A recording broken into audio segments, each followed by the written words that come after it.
কোনো স্বামীর কাছ থেকে কষ্ট পেয়ে স্ত্রী যদি 2 ফোঁটা চোখের পানি ছেড়ে দিয়ে আপনার জন্য কান্নাকাটি করে, তাহলে মনে রাখতে হবে বাবা, আল্লাহ পাকের আদালতে আপনি গ্রেফতার হয়ে যাবেন, আল্লাহ পাকের আদালতে আপনি আসামি হয়ে যাবেন। কারণ কি পরিমাণ কষ্ট তাকে প্রয়োগ করেছেন, কি পরিমাণ কষ্ট আপনি দিয়েছেন, যার কারণে চোখের পানি ছেড়ে দিয়ে কান্না করেছেন। এই জন্য বাবা, নারীদেরকে কখনো তাদের সাথে খারাপ ব্যবহার করবেন না, খারাপ আচরণ করবেন না। ওই নারীটা নিজের আপন বাড়ি ঘর, নিজের মা বাবা, যেই নারীটাকে তার মা কত আদর করত, তার বাবা রাজকন্যার মতো তাকে মহাব্বত করত, ওই মহাব্বতের মানুষটাকে আপনার কাছে পৌঁছাইয়া দিয়েছেন, আপনার কাছে হস্তান্তর করেছেন। এখন আপনি তার দায়িত্ব গ্রহণ করবেন, আপনি তাকে মহাব্বত করবেন, ভালোবাসা আপনি দিবেন। কিন্তু না, আপনি তাকে ভালোবাসেন না, মহাব্বত করেন না, তাকে আপনি তার সামনে আপনি ভালো কথাও বলেন না, এক্সেসমূলক আচরণ করেন, তাকে কষ্ট দিয়ে আপনি কথা বলেন। দিনের পর দিন ওই নারীটা হাজারো কষ্ট বুকে চাপা রেখে রাতের বেলা যখন সবাই ঘুমিয়ে যায়, তখন ওই নারীটা চোখের পানি ছেড়ে কান্না করে।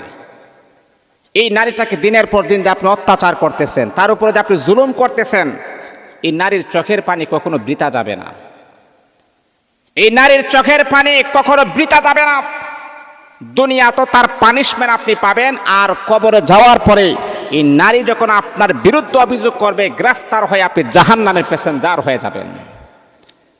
এই জন্য বাবা, আপনার কাছ থেকে সবচাইতে দামি এবং উত্তম ব্যবহার পাওয়ার যোগ্য হচ্ছে আপনার স্ত্রী।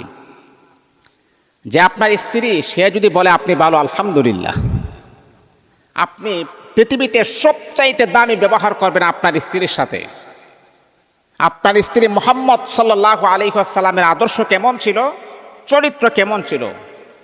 একজন নারী আম্মাদান আয়েশা সিদ্দিকা রাদিয়াল্লাহু তাআলা আনহার কাছে এসে বলতেছে, আয়েশা, আপনার স্বামী মুহাম্মদের চরিত্র কেমন? আয়েশা কত সুন্দর চমৎকার জবাব দিয়ে, দেখেন কি প্রশংসা স্বামীর। আহা, আর আমাদের নারীরা যদি বলে তোমার স্বামী কেমন, আহা, ওর মতো বাটপার সিটার আর কেউ নাই।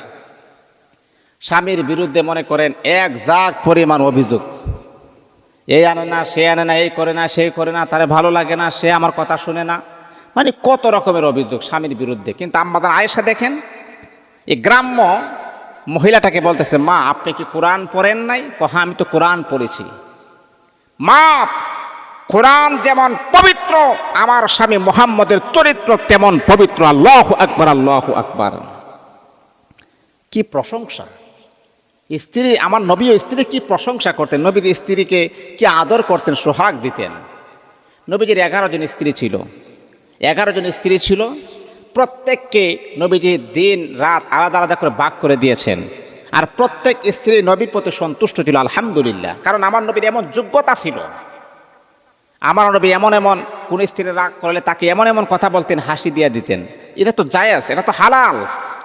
বাবা, আপনি দেখতেছেন আপনার স্ত্রী অভিমান করে আছে, আপনার স্ত্রী রাগ করে আছে, আপনার স্ত্রী একটু রাগ অভিমান নিয়ে আছে, তখন আপনি আপনার স্ত্রীর সাথে এমন কথা বলেন যে কথা বলে আপনার স্ত্রীর রাগটা ঠান্ডা হয়ে যায়।